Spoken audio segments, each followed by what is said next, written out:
Hey class, we've gone pretty slowly through the first couple of lessons, trying to really enforce what a tape diagram looks like in all sorts of problems with plus, minus, times, and divide.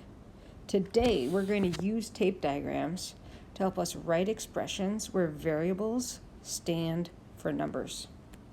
So, our I can statement, I can use an expression that represents a situation to find an amount in a story. So we're going to have short story problems where we are going to need to be able to write an expression, which is part of an equation. Before we do that, here's a warm-up problem. Each notebook contains 60 sheets of paper. Andre has 5 notebooks. How many sheets of paper, we'll call that P, do the notebooks contain? Draw a tape diagram that represents this situation. So I found a piece of clip art on the internet. This is a notebook, right? And if it's a notebook from this problem, it has a specific amount of paper inside. I'm going to highlight it green. It has 60 sheets of paper. So I'm going to write 60 on the notebook. One notebook has 60 sheets. The next notebook has 60 sheets. Each and every single notebook, this is a repeating pattern because it says each, they will all have 60, but not all together. Each individual one has 60. All right, so I need to draw a tape diagram. So I'm not actually drawing out the notebooks, but I'm drawing little pieces of tape or little bars that mean a notebook. So here's my first notebook, little piece of tape, and I'm going to write the number 60 inside. This is the first notebook, right?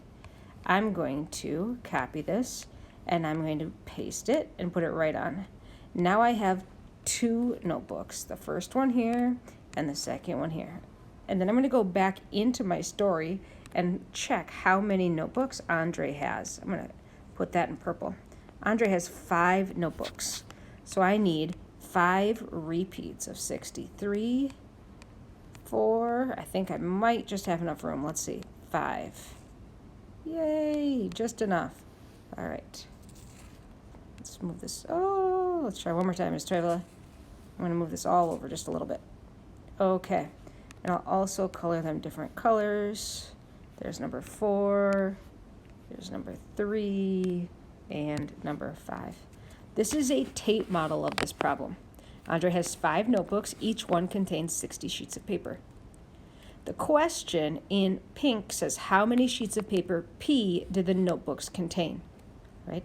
So this says all of the notebooks together because there's an S on notebooks. So my all together in the tape diagram is from the beginning all the way to the end. I don't want you to add them together. I know you could. I don't want you to multiply them. I know you could. In pink, it says how many sheets of paper P. So we're going to call this P. We're going to call this the variable P. P stands for paper. Because in this example, he has 5 notebooks, right? But if he gave one away, he'd have 4 notebooks. Or if he bought some more, he'd have 8 or 9 or 10 notebooks, right? So the amount of paper could change. That's why we call it a variable. Variable. It varies. It's an amount that can change. Can change. All right. We are going to use this tape diagram to write some expressions. Okay, I've copied that tape diagram from the last page onto this one. So the directions here in orange say write 3 equations with a variable P for the sheets of paper that Andre's notebook contains, right? So we don't get to use the number 300. I know that all those 60s add together to make 300. I know that they multiply to make 300, but we're not using the number 300. Instead of 300, we're going to use P for the sheets of paper. All right, so here's what I mean by writing 3 equations. One thing that I see is a bunch of 60s in a row, all right? So one equation that I could write is 60 plus 60 plus 60 plus 60 plus 60, and all together that equals the number that's down below. So that's P. So I'm going to put a P there, and it's kind of an italicized P. This is my very first equation. I'm going to take it and move it over to the side. This is one equation that represents this tape diagram. All right? So another equation that might represent this tape diagram would be multiplication. I'm going to give you a second. As long as you try something, I'm going to give you credit for this one. What do you think the multiplication equation is for this tape model? All right, remembering that multiplication is repeat addition, now I need to know how many repeats there are. I'm going to write it on top. 1, 2, 3, 4, 5. There are 5 repeats, or 5 groups of, so that's my times, 5 groups of, and the repeated number is 60. 5 times 60, yes, it equals 300, but in this case, we don't want to use 300. We want to say P for the sheets of paper. So this is another equation that represents this tape diagram. There are 5 repeats. Each box has 60. 5 times 60 equals P for the total sheets of paper. All right, I'm going to challenge you. How about a division problem? Can you write a division problem for this tape diagram? I'm going to write a divide, and I'm going to write an equals. Give it a shot. Try something.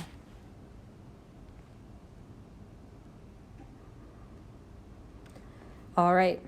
I know that with division, I need to start with the total. In this case, it's not 300, it's P. That stands for all the sheets of paper.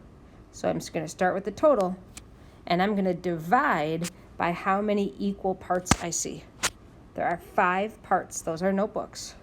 So this is 5. Here they are again. 1, 2, 3, 4, 5. P divided by 5 for the notebooks is going to give us 60. That's how many sheets are in each notebook. Another division problem that's hiding in there is P divided by 60. Right? How many 60s are hiding in that tape diagram? There are 5. So this is another one. There are a lot of different equations hiding inside this tape diagram. I'm really going to challenge you to start to see the division ones that are there and the subtraction ones too. They take a little bit more thinking. All right, let's move on. Here's another story problem. It's about a kid named Elena. She's over here on the left. She is 54 inches tall. Some other people are taller than Elena. I want you to see our friend Andre. It doesn't say Andre is 4 inches tall. It says Andre is 4 inches taller, right? He's not 4 inches tall. He'd be really minuscule, really small. But if I drew a straight line to the best of my ability, let's try again. If I drew a straight line to the best of my ability at the top of Elena, we can see that Andre's head sticks up just a little bit. We're going to call that 4 inches taller. Then there's Lynn to the right. She is 6.5 inches taller. Again, she's not 6.5 inches tall. The distance from that gold line to the top of her head is 6.5 inches. Right? And then there's Noah on the end. And Noah is a little bit different. It says he is D inches taller. All right? So we don't know the exact number of inches taller that Noah is. He is some number. I don't know why they picked D also. All right? I is kind of a tricky letter to write. All right? And T looks like a plus symbol. So they picked D. That's fine. Maybe Noah is super tall, like in this picture. All right? And he's getting ready to go into the NBA. Or maybe he's just a little bit taller, like Andre is. Right? We don't know how much taller he is. That's why we're using AD. It is unknown how much taller he is. We just know he is a little bit taller. or he is taller. All right, so I'm going to use these pictures to help me write some expressions. So we're going to represent Andre's height first. On the left here, I have the information about Andre. Andre is 4 inches taller than Elena. So here is my first part for Elena. I'm going to write her name here. Elena was 54 inches tall. If Andre is 4 inches taller, then his total height is more than Elena. It's 4 more inches. So I'm going to draw Andre on the end here. Color it in. And write a 4. This is Andre's height. It's not just this little bit here. Andre's height is all of this. All right.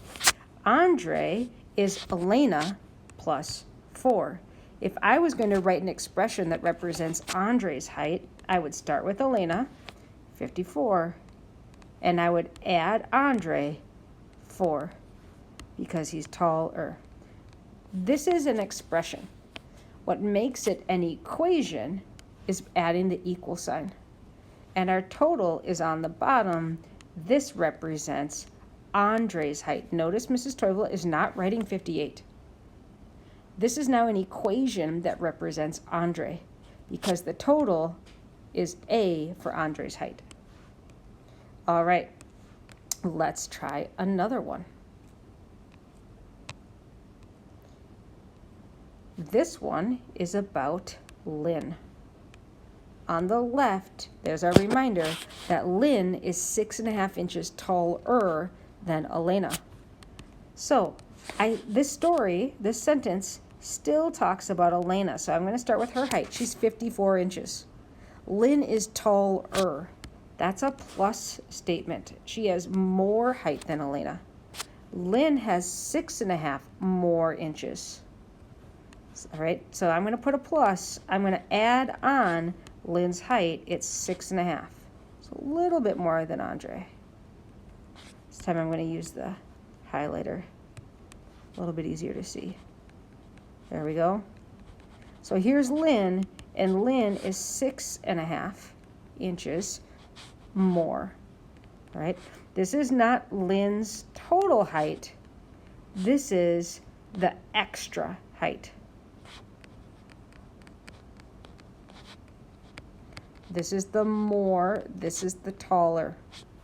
So if I want to know Lynn's height, I'm looking at the whole bar. So this is going to be L for Lynn.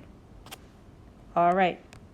So if I'm going to write an expression that represents Lynn's height, I need Elena's height, which is 54 inches, plus, they told us Lynn is 6.5 inches taller. Right?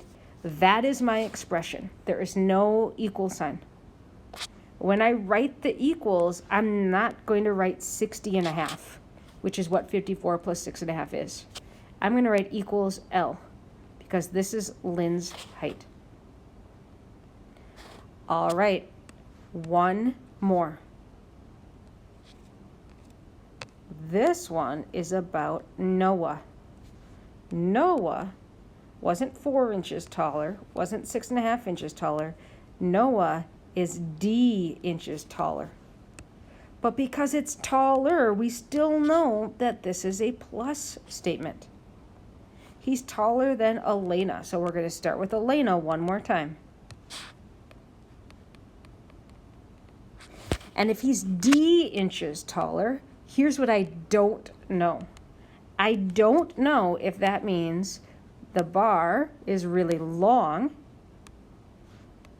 and he's a huge amount taller, or I don't know if the bar is really short and he's just a little bit taller, right? I don't even know if the bar is exactly the same length because he's +0 taller, all right? I know right? All I know is that Noah is plus D taller. Might be a lot, might be a little, right? This D says we don't know the exact amount. This is the unknown. You've heard some of your classmates call it an unknown. We don't know exactly how big it is. But we do know if we put Elena's height, whoa, let's try that again. Come on, Mr. Evela. If we put Elena's height together with D, we will get Noah's height.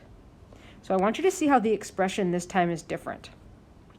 We're going to add the bars together. The first bar for Elena says 54. The second bar for Noah says D plus D. Maybe it's a big number, maybe it's a small number. We don't know. This is an expression where the letter D represents Noah's height, Noah's extra height. His total height is that N on the bottom, all right?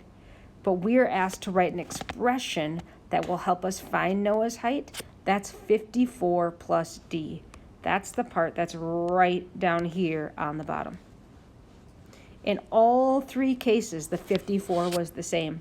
Elena's height didn't change, right? The amount that each student, their height was different than Elena's, that's what changed. That's why the plus number kept changing. We're going to do a couple more examples of these in class.